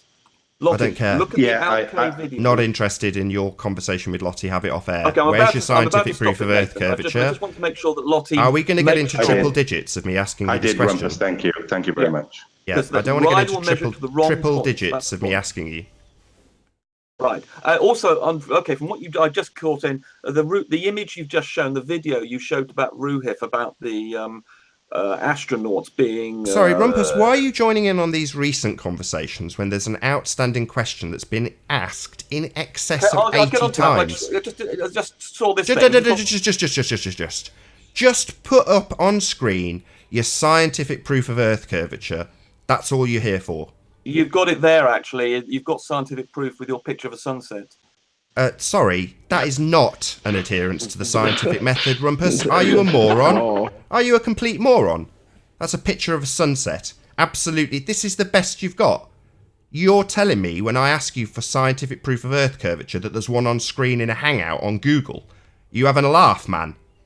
Yes. Yeah, it sounds like you're having a laugh. So I'll ask you, I bet we're up to 90 times that I've asked you this question, Rumpus. Where's your scientific proof of Earth curvature? All videos of sunsets. Sorry, all videos of sunsets qualify as scientific proof of Earth curvature. Okay, so in that sunset, what's the null hypothesis? You don't have to have a null hypothesis. Yes, you do. That's what the scientific method demands. You also need plenty of other things that this doesn't have because it's just an image of a sunset, Rumpus. So that's true. I would actually agree. It is true. So let's stop blithering about sunsets, you idiot. Where's your scientific proof of Earth curve? Nathan, let him God knows what that makes you. The whole body of science. Yeah, the whole body of science. Yeah, There you go. that's right. The whole body of science. You sound like a Christian saying the body of Christ. That's what they would say, Rumpus. Do you realise that? You sound like a fundamentalist. Do you realise that? That's what they would do. The body of science compels you. The body of science compels you. Nathan, you ask a question. Why don't you let the gentleman finish his I've asked it 90 times, Lottie, and so far the best he's come up with is soundly. That was his go-to. Soundly is apparently scientific proof of Earth curvature, and in this show, after 90 plus times of being asked the question, the best he can come up with is telling me that I've got scientific proof on my Hangout right now. Well, if you just shut your mouth for a second, he might actually be able to finish his sentence, Nathan. The problem is, Nathan, that it's such a standard piece of accepted body of the science. For instance, we don't have a paper. Yeah, you're doing what Ruhif did earlier. All you're doing is dancing around the scientific method rather than actually providing something that's adhered to it. And I've made this point on multiple occasions, Rumpus. You've had 2,000 years of globe understanding. Yeah. There should be at least one scientific proof that adheres to the scientific method. Right. We do not have a paper, for instance, to prove that 2 + 2 is equal to 4. Yeah, what I'm asking for isn't a paper that proves mathematics, or that 2 + 2 = 4. I am asking for a scientific proof of Earth curvature that adheres to the scientific method. Yawn. Right, here we go. We do not have a paper that adheres to the scientific method that proves that 2 + 2 is equal to 5. Yeah, you also don't have a scientific proof of Earth curvature that adheres to the scientific method, Rumpus. Well, because Rumpus, just 1 second. I've got a little trick. So every time he interrupts you, just stop talking, and when he's finished, just carry on your sentence, and the message should get through to him. Yeah, Ruhif does this. I've thought about this as a trick. Yeah, it's the only way to ignore everything he says for 5, everything he says, and then just carry on. I agree with you a lot. Yeah, you have to. Doing this. Yeah. Okay. So we do not have a paper about lots of things that the science accepts. We do not have a paper, say, for instance, that numbers, maths, and basic maths that we take as granted because we sorted that out 2,000 years ago. 2,000 years ago, there was an acceptance that you live on a sphere. Between then and now, I'd like you to provide me with scientific proof of that assertion, please. Of the Earth being round. Well, I presented you with 6 papers, I think, and one Hangout about a week ago. Yes, we went through them. None of them adhered to the scientific method. Not one. You're not a judge. I am a judge in this instance. I've gone through this as well. In this instance, I am the judge. The judge. You're wrong.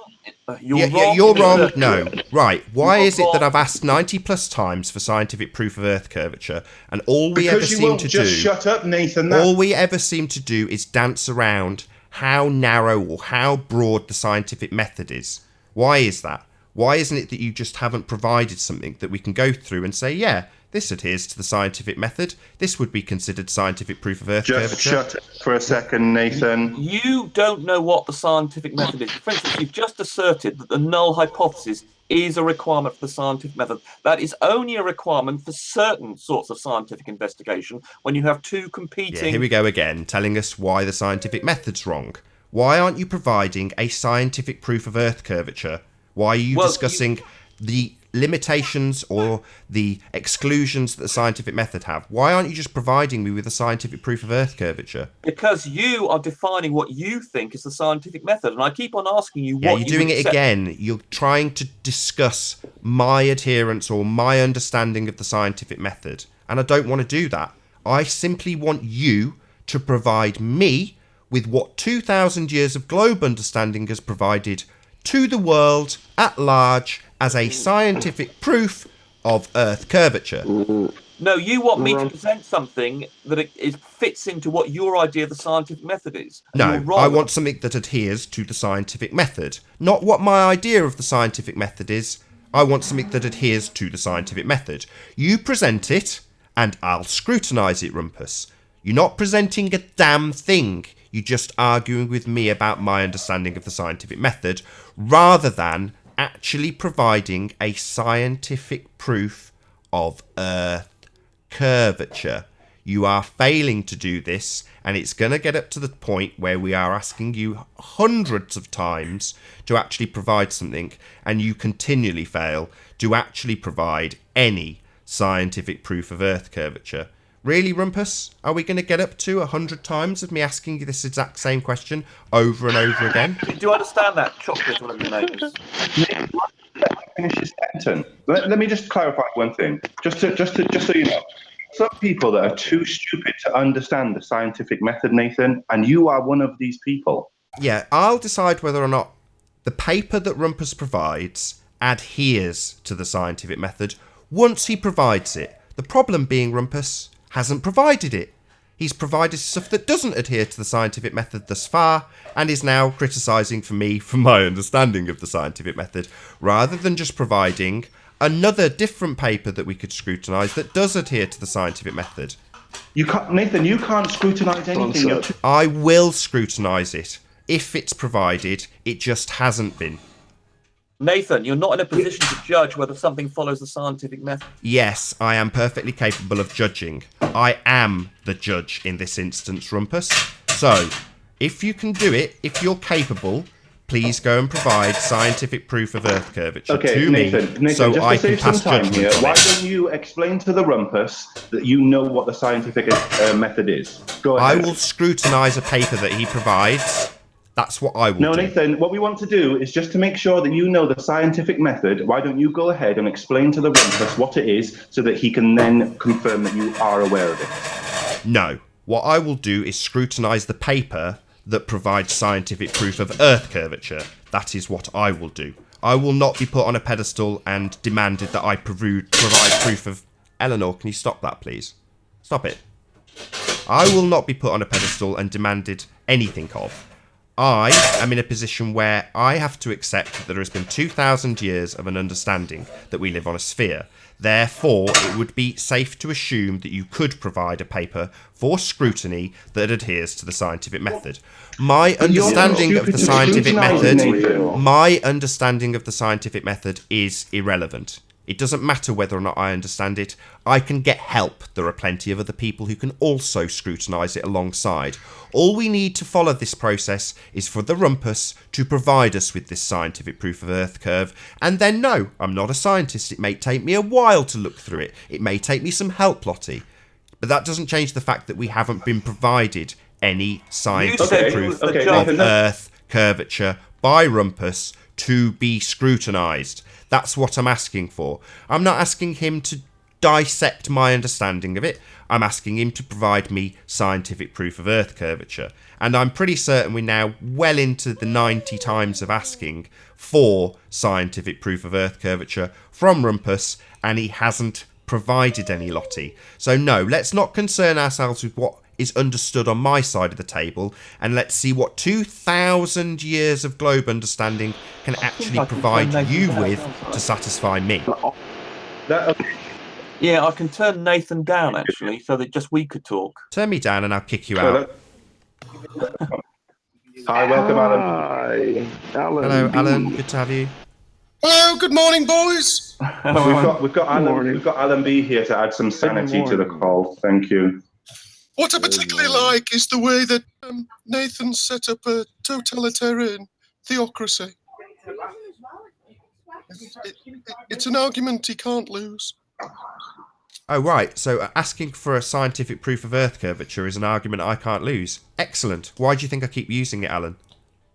Because you don't understand the scientific method. No, because there isn't any scientific proof of Earth curvature, Lottie. That's the problem. 2,000 years hasn't actually afforded any scientific proof of this bullshit religion you think There's no point speaking over your guests continuously, Nathan. It doesn't. I'll do what I like. You never seem to get this point, Lottie. You seem to think that you can tell me not to talk over you, and that means that I won't. No.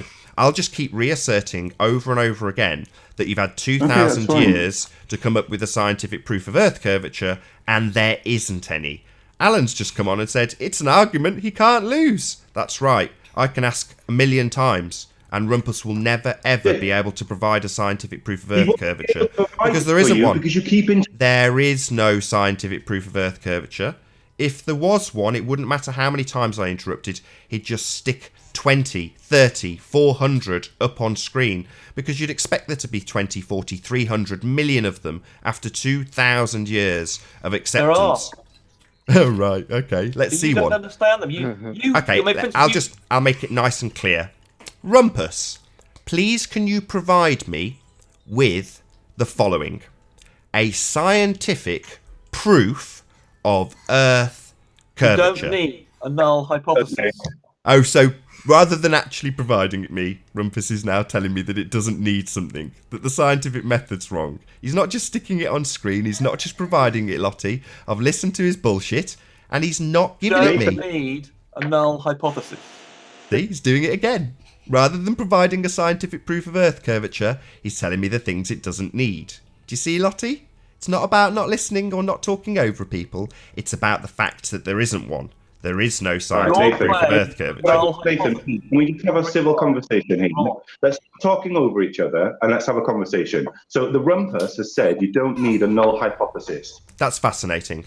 So I'm sure if the Rumpus can provide me with a scientific proof of Earth curvature, I can go through it and decide what it does and doesn't need, Lottie. I'll be the judge of that. Even though you're telling me that I won't be the judge of it, I absolutely will be. Okay, you are the judge, that's fine, I understand I that. am, that's but what correct. I'm saying is, the Rumpus has said you don't need a null hypothesis. So why don't you ask him why on this occasion you don't need that? And maybe he will explain it to you.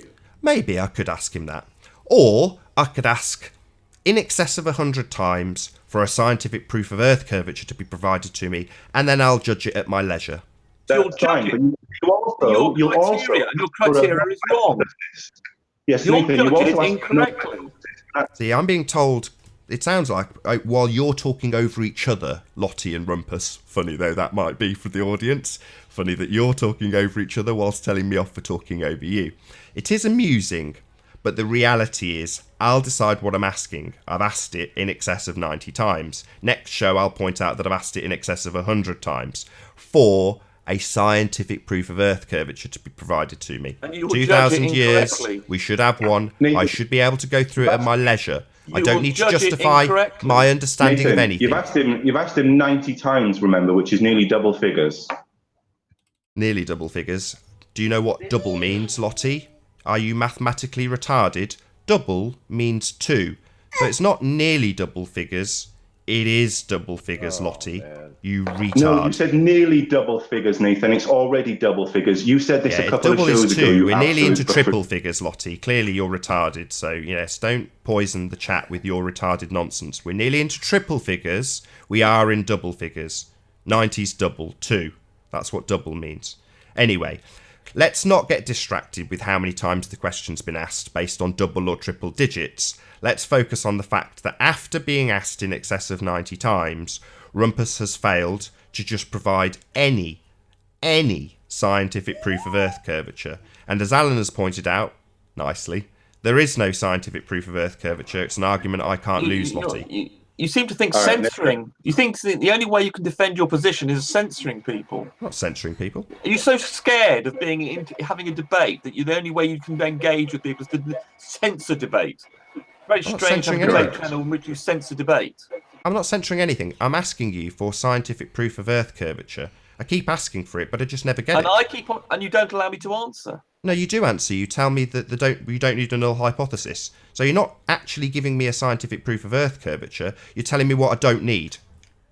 Yes, but yeah. Now you're stuttering. So rather than telling me what I do and don't need, you provide me with a scientific proof of Earth curvature, and I'll study it at my leisure. Simple. Moving. I'll just turn Nathan down here. Oh, no, turn me down and I'll kick you out. I've already said that, Rumpus. What are you talking about? If you persist on interrupting, I'll just turn you down and I'll speak to Lottie. Yeah, Nathan, this is a debate. You're supposed to moderate, not just interrupt everyone. Just keep quiet, please. Sorry, you're telling the host of the show that you want to talk amongst yourselves and you're going to turn him down because he's asked in excess of 90 times for a scientific proof of something that you haven't provided. And you're telling me that I'm an unreasonable moderator. No, I'm afraid not, Lottie. No. Where's your You can- scientific We proof of Earth we just curvature, want other Rumpus? people to have a conversation, Nathan, without you interrupting consistently. Yeah, I'm going to It's annoying. consistently interrupt I mean, until interrupting every Rumpus. so often is fine. If you've got to think there's a gross error, I think interrupting is absolutely perfectly reasonable. But to completely interrupt people when they're just starting a sentence every single time they try and answer you, that's not a debate. That's you. Well, I mean, What's wrong with me asking continually for something that you haven't provided, Rumpus? If you want to continually obfuscate and tell me what I do and don't need from the scientific method, rather than just providing a scientific proof of Earth curvature, then what do you want? I'm just going to keep asking you over and over again. yeah, but you don't listen to the answer. You don't. I've listened to the answer, and your answer is that I don't understand the scientific method. Your answer is to tell me to explain it to you. Your answer is to tell me that you don't need a null hypothesis. Ruhif's answer is to tell me that my understanding is too narrow. That's what your answer is. The question is simple. Why isn't it that you can't just simply provide a scientific proof of Earth curvature? Why is it that you want to continually obfuscate? Tell me what I don't understand. Tell me what I will and won't accept. Why is that? Can we have this on a loop? Oh, we've got to put this on a loop, and then we can talk amongst ourselves while he's doing that, perhaps. Right. What do you mean talk amongst yourselves? You cannot be the judge. Yes, I can be the judge. I will be the judge. What are you talking Yes, about? that's right. That's fine, Nathan. Yeah, it is fine. I'll be the judge of the scientific proof of Earth curvature that you provide me with. The reason the space station, the people disappear, is that they're moving. When you have digital compression of things, when you start losing the transmission, you lose the things that are moving. No, you don't get to talk about these subjects, Rumpus. Your only purpose, while you're on the panel, is to provide scientific proof of Earth curvature. That's what you're here for. You're not here to talk about the anomalies and the fun stuff that we talk about. I've just explained to people who might be interested as to why that video you should put up already. No, I'm not interested in your explanation for a NASA anomaly. I am only interested in your scientific proof of Earth curvature. Well, you might be, but I'm not interested in answering any of those sorts of questions. So if you're not interested in answering that question, right, you've got two choices. You're on the fine line here, Rumpus. You can obfuscate it only so long, right? Lottie, I'm on the fine line. Yeah, you are, you are. Lottie, I'm on the like fine Neg, line. like Lottie, I'm Neg. on the fine line. Oh no, people, I'm on the fine line. Yeah, you are on a fine line, like Neg. If he just says, I don't want to answer that question, then you can basically sod off. You've got no point, you've got no place in being here. If you simply don't give an answer and say, I'm not going to give an answer for that, I'd rather talk about NASA anomalies than actually provide a scientific proof of Earth curvature, then you've got no place in being here. You know, you've obfuscated for nearly 100 times of being asked the same question, and now you're saying, oh, I'd rather talk amongst myself with Lottie about a NASA anomaly than actually address the fact that you haven't provided a scientific proof of Earth curvature. Finest line I've ever witnessed. I think you've crossed the line. That's a thick line. I think nice fun, Allenby. Close encounter with a line there. Rumpus, you say that only the moving things move. Sorry?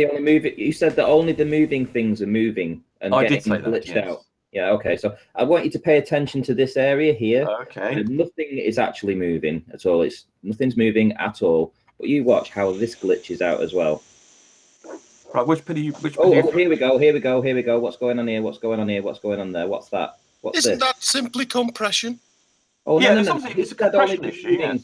He said only the moving things. Yes, but it is, can't you? But can you not see that there is a noise? It's a noisy picture, and so could you not see that it was speckled, and that's due to noise in the image, and therefore that constitutes moving? No. Can you not look at it before? You'll see that area around there was noisy. What's more, that also has a reflection of the people. So anything that has a reflection and moves. Well, anything that's moving, any movement means requires extra compression. Rumpus, I can't believe you believe half the nonsense that comes out of your mouth.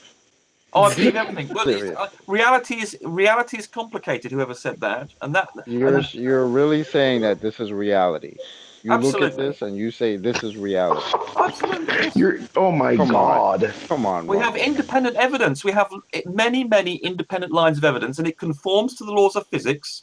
I mean, you can see in the images here, just their faces and things. The compression on here causes random effects. For instance, it only requires one pixel. The only compression on him is the pants. So why is that not happening to the rest of the background? I explained to you.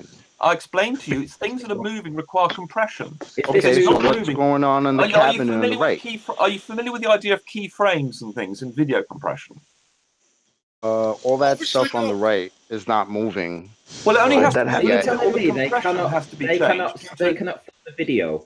Have you ever seen this on terrestrial TV when they're watching the Olympics or anything like that? Any kind of the world sports racing on television? Have you ever Grand Prix? Have you ever seen this glitch out on that? Oh no, obviously not. So but why does it glitch out on this then? Because this is not. Probably because it's traveling from space. Yeah, it's because it's traveling from space, Alan. 17,000. That's probably the answer. This is someone using the equivalent your desktop stuff and then transmitting it. This is not an official broadcast using This is not a broadcast company doing this. This is someone using a simple video camera and then having to compress it using. Yes, but is it because they're moving at 17,000 miles an hour? Production company. They don't have the equipment that they would. No, they don't have the equipment, do they? You're right. They don't have the equipment. Not to do video stuff. They haven't got a big television camera with all the hardware.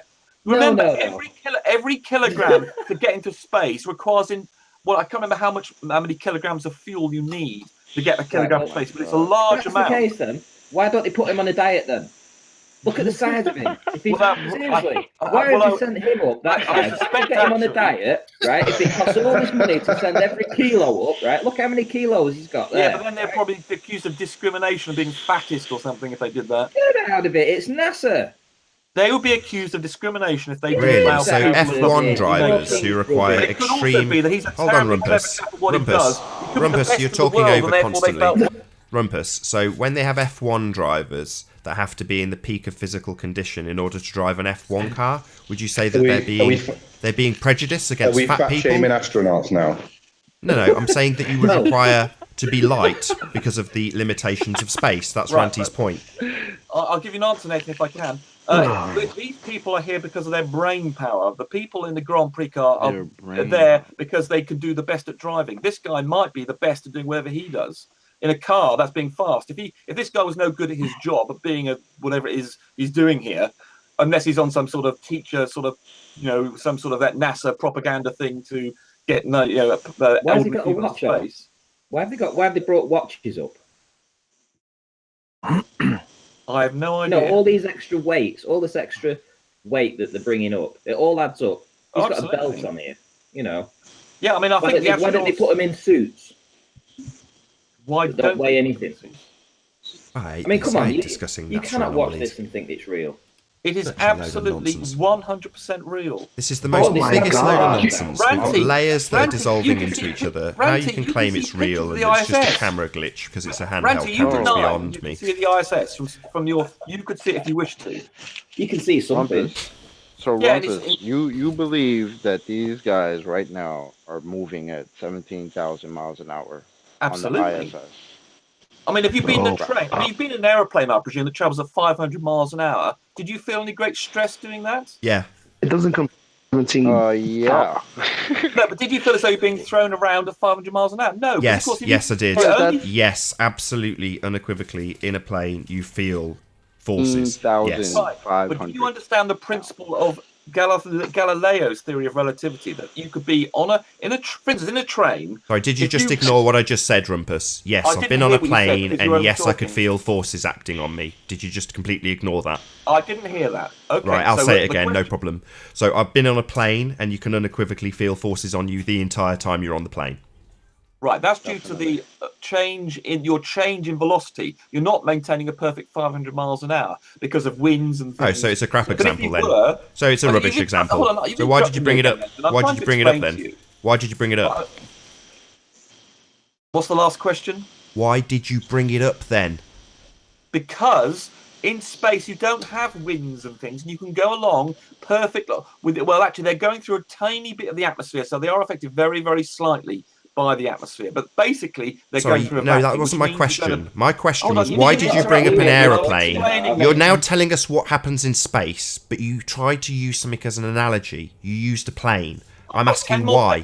Why? Why did you use a plane as an analogy? I've got 10 more seconds to go in my explanation.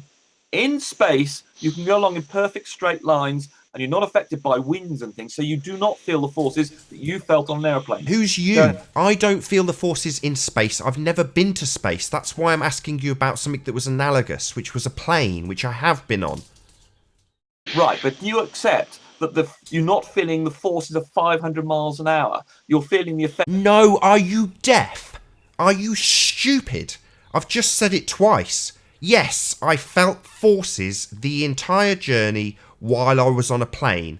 When I asked you why you brought that up as an example, you went on to explain that you don't feel any forces in space because of constant motion. I've not been to space, Rumpus. Have you been to space, dickhead? Okay, let me explain more. Have you been to space, man? Have you? Yes. You've been to space? So, on an aeroplane... Hold on. You've been to space, Rumpus. Point is that hold on. You should no. You just answered forces. yes to my question. But have you been to space? You that the force... Why do you keep talking? I'm asking you a very direct question. Have you been to space? Because you've just answered yes. I did. Okay. Yes. When did you go to space? Last week.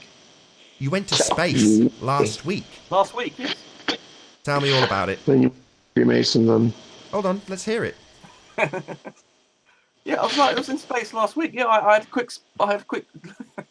Bilu, I had a chat with Bilu online. Sorry, are you lying? Yes, I am actually. You are lying. You have not been to space. You saw through me. Oh dear. You saw through it, didn't you? Damn. So you were lying. You haven't been to space. So my point that when you used a plane, that's something that we can all experience, and it doesn't in any way compare to what you're now just going to assert you can feel in space, and you haven't been there. That really pisses me off, you lying little toad. Don't laugh at me, Rumpus. I asked you a direct question in terms of your comparison to an aeroplane and obliterated your assertion that you don't feel any forces on it. Then I asked you about who has been to space, and you claimed you had. Now you've just admitted that you're a lying little toad and that you haven't been to space, and then tried to make light of it with Bilu the alien.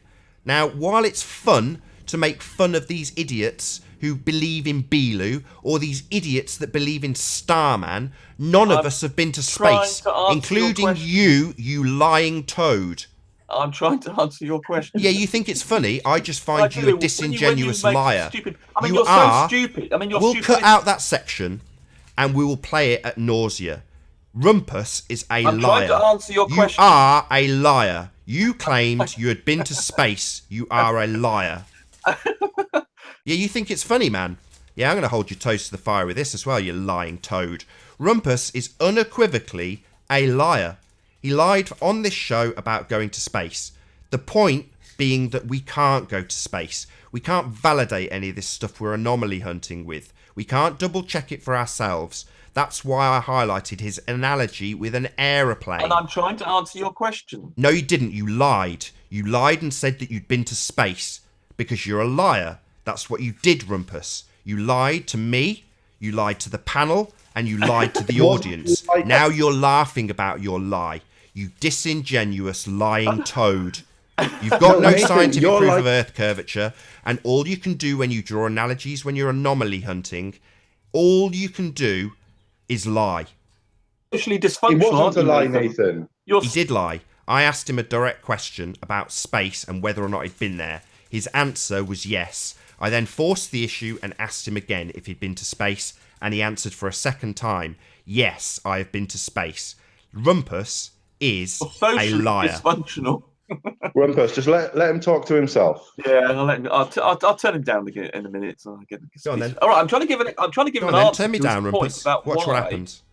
I'm trying to answer his question as to why in an aeroplane he feels forces, and the reason is because in the atmosphere, you are buffeted around by winds and you can't go in a perfect straight line. If aeroplanes could go along in a perfect straight line, then you would not feel any forces at all. You can perhaps a better analogy would being on an air on the HS1 or something where they've got straight tracks. 1 second, Rumpus. Is that you, Haunted? Yes, it is. He's got his camera on. Sorry, Rumpus. Right. So if you want to be careful, Nathan, because if it is the real haunted house, he is known to play pawn. Just letting you know. Is that so? Right. So if you're on a train that's got very smoothly lined rails and on smooth suspension, you can actually get to the point where you are almost, even if you're traveling on 200 miles an hour, which they have on the sort of the French lines and on the monorails, you can get to the point where you really cannot perceive the fact you're moving, even though you're traveling at 200 miles an hour. Now, if an aeroplane could go through, no atmosphere, then you would have the same sensation at 500 miles an hour. And if you remove the atmosphere, which is what you've got in space, then you don't perceive any movement. And the theories of Galilean theories of relativity, just like dropping a ball on a ship, or throwing something up in a train that you would do, or throwing a ball to one another. Let's suppose you're in two seats on a train and you could throw a ball to one another. It's not affected by how fast you're going because there are no forces, because forces are all about acceleration.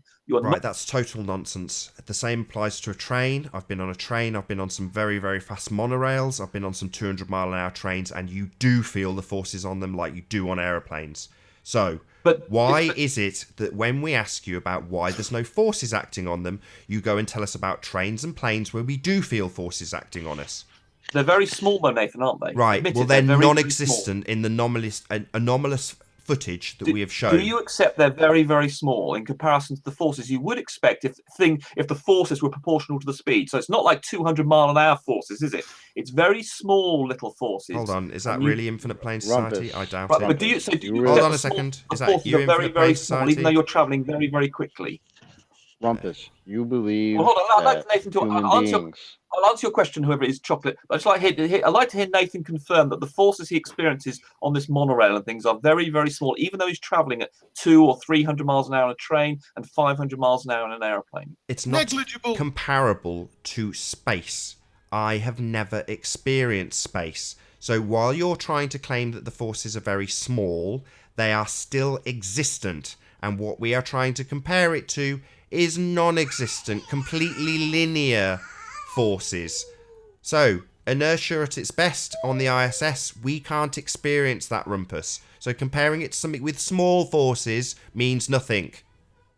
Right. Do you understand the principle that the forces you're experiencing are nothing to do with the speed? If you were feeling the forces if in other words the forces were proportional to the speed, then you would expect the force to get very much larger when you're going at 200 miles an hour in a train than you were, say, in a car doing 50. But they're not. They're actually less. The forces We're not talking about cars compared to goodness. planes, or cars compared to trains, or monorails compared to trains. We're talking about the ISS. The ISS ask someone new, Rumpus. I don't know you, man. Who's asking me a question then? There was someone asking me a question. Haunted House, Jonathan Vincent. Hello, Haunted House. Hey, Nathan, where's my introduction, man? Hey, Haunted. I did try and introduce you. There's just lots of people talking at the same time. Oh, all right. I'll let it slide this time. What's up, Haunted? What's up, guys? You guys? Yeah. Right, go ahead. It sounds like a moot point, but I'll give it a shot. And IPS should be right behind me, Nathan. That is him if he tried to join her. Just letting you know. Okay, cool. So go ahead, Rumpus. What were you saying? Oh, sorry, I thought you were asking me a question. Oh no, I was saying pose your question. Chocolate was asking me a question. Sorry. I wanted to ask you. You're talking about speeds 200, 300, 400 miles per hour. Yeah. The ISS is supposed to be moving at 17,000. Correct. 500. Correct. And you truly believe that human beings can just survive moving at 17,500 miles per hour?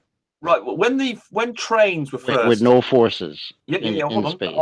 Yeah, indeed, I can answer. When trains were first thought of, and they said you'd be going along at 30 miles an hour, some people suggested the human body couldn't sustain that because, of course, no one had been that speed before. What they didn't understand was Galileo had shown with things like activities in ships that the speed, you only feel forces, was this Newton's second law, that the force exerted upon you is equal to your mass times the acceleration you're subjected to. If you're not subjected to any acceleration, then the force upon you is zero. So it wouldn't matter if you were doing 1,000,000 miles an hour, the force upon you is zero if there's no acceleration. So that's why being in a car going along at 50 miles an hour feels much the same on a smooth road as a train doing 200 or 300 miles an hour, and a plane who's going through hold on, let me just finish my sentence.